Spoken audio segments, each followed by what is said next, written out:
না না, এটা তো জাস্ট একটা কিউরিওসিটি নিয়ে কোয়েশ্চেন করেছি।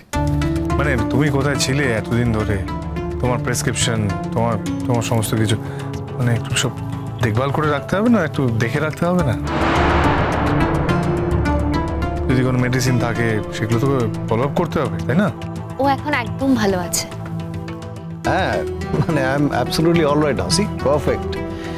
আর ওই অ্যাসাইলামের কথাটা বলো না, মানে ওটা ওই এক্সপিরিয়েন্সটা খুব একটা সুখের নয়।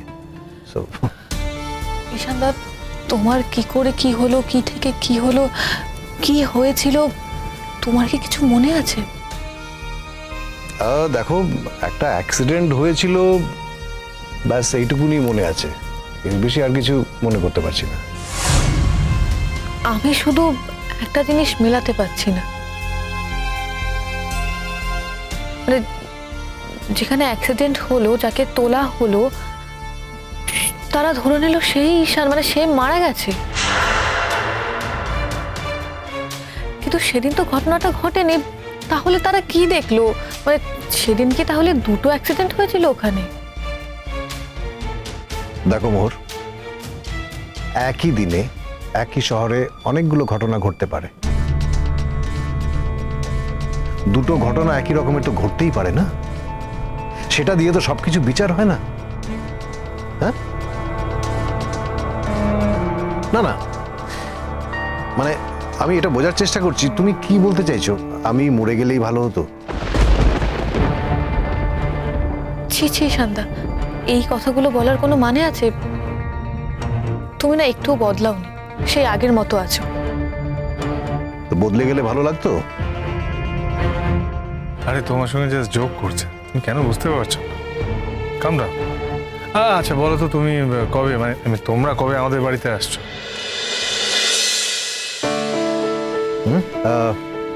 হ্যাঁ, দেখি কবে সম্ভব হয়। আমি তো বাড়িতে কাউকে বলতে পারিনি, বাড়িতে গিয়ে সবাইকে সব বলবো, স্যার ম্যাম সবাইকে। তোমার মনে আছে ঈশানদা? হ্যাঁ হ্যাঁ, সবাইকে মনে আছে, মনে থাকবে না কেন? মানে অ্যাক্সিডেন্টের আগের সব ঘটনা আমার মনে আছে, সবকিছু। হ্যাঁ, মা শুনলে কিন্তু খুব খুশি হবে। নট অনলি মা, বাবা খুব খুশি হবে। এটা মিরাকেল ব্যাপার, তাই না? এই মোহর, আমি যে কথাটা তোকে বলছিলাম বল। ও ঈশানদা, দিদি বলছিল, মানে সবাই তো জানতো যে তুমি আর নেই, তুমি এখন ফিরে এসেছো। আসলে আমরা যেটা জানতাম সেটা যে ভুল, সেটা তো সবাইকে জানাতে হবে, তাই না? ও আচ্ছা, মানে আমি যে বেঁচে আছি, এটা মানে আমি তো বেঁচে আছি এটা প্রমাণ করতে হবে, তাই না? মানে আমাকে আবার নতুন করে মরে গিয়ে প্রমাণ করতে হবে যে। ঈশানদা, তুমি কিন্তু আগে এরকম ভাবে কথা বলতে না। তুমি সবকিছু এত সিরিয়াস কেন নিচ্ছ? তোমার তো এইভাবে কথা বলারই কথা না। ইনফ্যাক্ট তুমি কত মজা করতে, কত ঠাট্টা করতে। শঙ্খ, মাঝখানে যে অনেকগুলো ঘটনা ঘটে গেছে, মানে অনেকগুলো দিন চলে গেছে, ঘটনাবহুল দিন, মানে সেগুলো কি মানে কারোর মধ্যে কোনো প্রতিক্রিয়া থাকবে না? আমার মধ্যে সেরকম একটা প্রতিক্রিয়া হয়তো বা হচ্ছে। আসলে কি বলতো, আমরা তোমার ফিরে আসাটাকে সেলিব্রেট করতে চাই।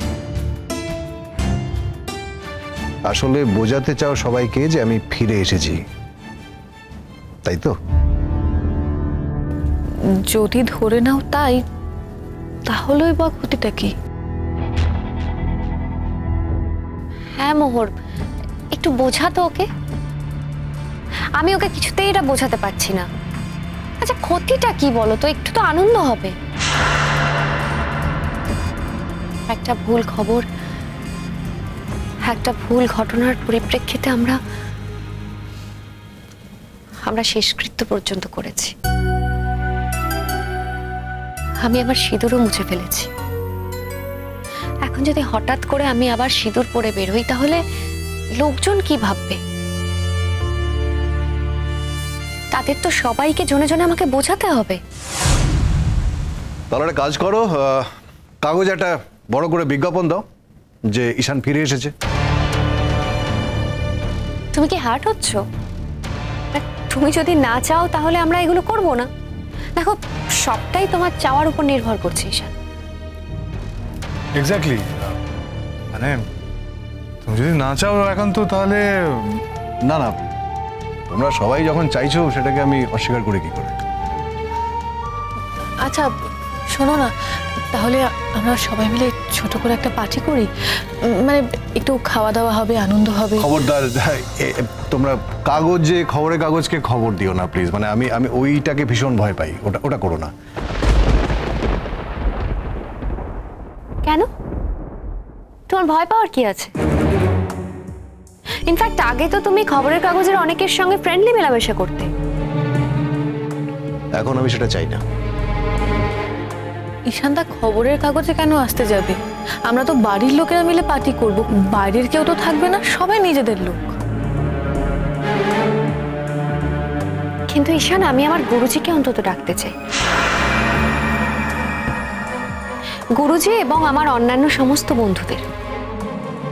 যদিও আমি গুরুজিকে এখনো কিছু জানাইনি, আর আমি জানি গুরুজি এই খবরটা জানলে খুব খুশি হবে। গুরুজিকে কিছু জানানোর দরকার নেই। এটা আবার হয় নাকি?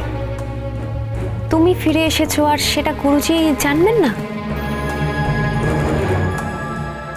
গুরুজি তো তোমাকে কনফারেন্সের জন্য পাঠিয়েছিলেন, আর গুরুজি এখন তোমার কথা বলেন।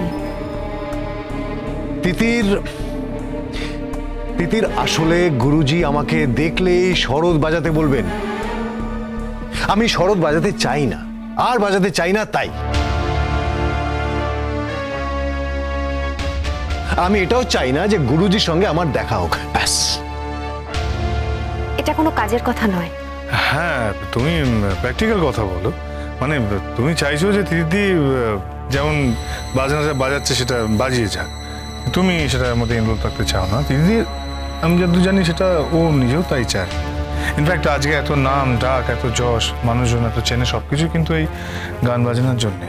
সেক্ষেত্রে দিদি তার গুরুজির কাছে যাবে বাজনা শিখতে, গুরুজি তো জানতে পারবেনই তোমার কথা।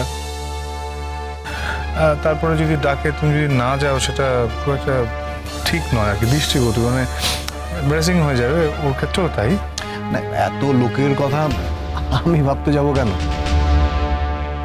এত লোকের কথা? ঈশান, তুমি তো গুরুজি অন্তঃপ্রাণ ছিলে, সে গুরুজিকে তুমি এত লোক বলছো? বললাম যে তিতির, আমি যা ছিলাম তা ছিলাম, এখন আর তা নেই। এইসব ঘটনায় আমার প্রচুর বদল ঘটে গেছে। প্লিজ প্লিজ, তোমরা আমাকে ভুল বুঝো না। হ্যাঁ, আচ্ছা ঠিক আছে, এখন না হোক, এখন যখন তোমার ভালো লাগছে না তখন ঠিক আছে, কিন্তু কটা দিন পরে অন্তত যেও। দেখো, তুমি ফিরে এসেছো আর গুরুজি সেটা জানবেন না, গুরুজি সেলিব্রেট করবেন না, এটা তো হতে পারে না ঈশান। ফাইন, তাহলে বরং আমায় বাদ দাও। হ্যাঁ, তোমরা অনুষ্ঠান করো, আমি থাকবো না। গুরুজির ওপর তোমার এত রাগ কেন হলো ঈশানদা? তোমার এই জীবনের সব থেকে শুভাকাঙ্ক্ষী তো গুরুজি। এই রাগটা তো আগেই ছিল, গুরুজি আমাকে নানান জায়গায় প্রমোট করতেন বলে। তো ঈশান, এখন তো আর তোমার এই রাগটা থাকার কথা নয়। এখন তো তুমি চাও আমি বাজনা বাজাই। দেখো, তুমি যদি না চাও তাহলে আমি আর এই গান বাজনার মতো থাকবো না। জীবনে আঘাত পেতে পেতে একটা জিনিস আমি খুব ভালো করে বুঝতে পেরেছি ঈশান, যে ব্যক্তিগত জীবনে যদি সুখ না থাকে না, তাহলে সেই জীবনটাই ব্যর্থ হয়ে যায়। তাই এই মুহূর্তে আমার জীবনের প্রায়োরিটি হলো আমার ব্যক্তিগত জীবন। সেই জন্যই তো বলছি